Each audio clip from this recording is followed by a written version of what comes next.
Assalamualaikum warahmatullahi wabarakatuh. Izin memperkenalkan diri, nama saya Dela Aulia Mubrika dari kelas 12 IPA 2. Di sini saya akan mempresentasikan tugas sejarah wajib.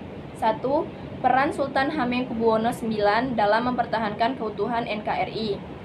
Menyatakan Kesultanan Yogyakarta sebagai bagian Republik Indonesia dalam Amanat 5 September 1945. Sebelumnya, Belanda menawarkannya menjadi Raja Jawa jika tidak bergabung dengan Republik Indonesia.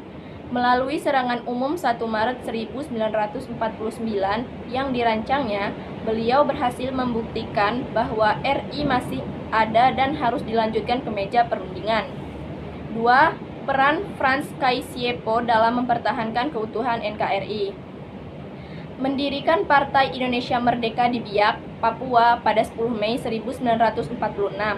Menjadi anggota delegasi pada Konferensi Malino pada Juli 1946 di Sulawesi Selatan.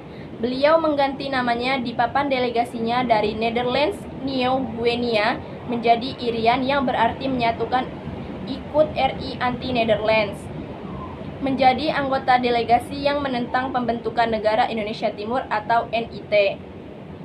Memimpin pemberontakan rakyat Biak pada Maret 1948 untuk melawan pemerintah Hindia Belanda. Menolak menjadi ketua delegasi mewakili Netherlands New Guinea ke konferensi meja bundar di Den Haag.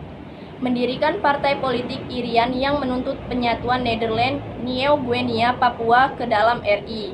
Menyatukan suara rakyat Papua dalam penentuan pendapat rakyat atau PPRA agar menyatukan Papua ke dalam RI.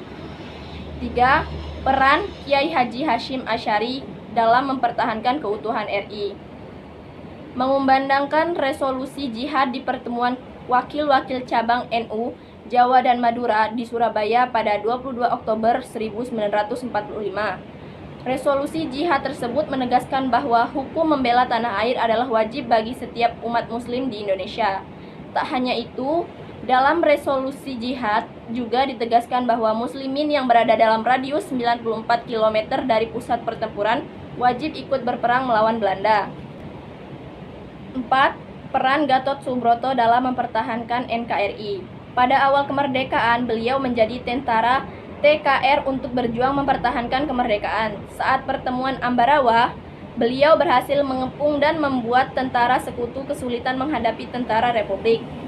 Terlibat dalam operasi militer penumpasan gerakan Kahar Muzakkar pemimpin DI atau TII Sulawesi Selatan bersama pasukan Komando Gerilya Sulawesi Selatan atau KGSS tahun 1952.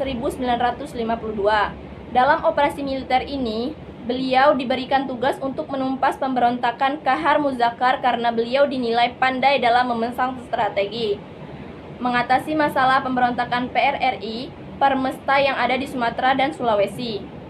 5. Peran Yos Sudarso dalam mempertahankan keutuhan NKRI.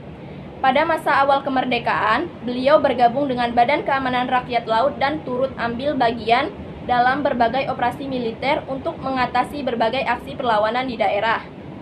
Pasca pengakuan kedaulatan Republik Indonesia oleh Belanda tahun 1949, beliau menjabat sebagai komandan dan memimpin cukup banyak kapal milik Republik, dari KRI Alu, KRI Gajah Mada, KRI Raja Wali, KRI Patimura, hingga KRI Macan Tutul.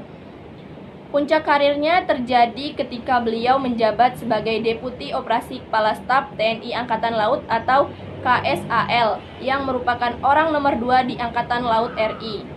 Pada 2 Januari 1962, Presiden Soekarno membentuk Komando Mandala Pembebasan Irian Barat yang berkedudukan di Makassar. Yos Sudarso menjabat sebagai Deputi Operasi yang memikul tugas cukup berat, yaitu mengadakan patroli di daerah perbatasan, yakni di Laut Aru dengan membawa 3 kapal jenis MTB, yaitu KRI Macan Tutul, KRI Macan Kumbang, dan KRI Harimau. Sekian presentasi dari saya. Wassalamualaikum warahmatullahi wabarakatuh.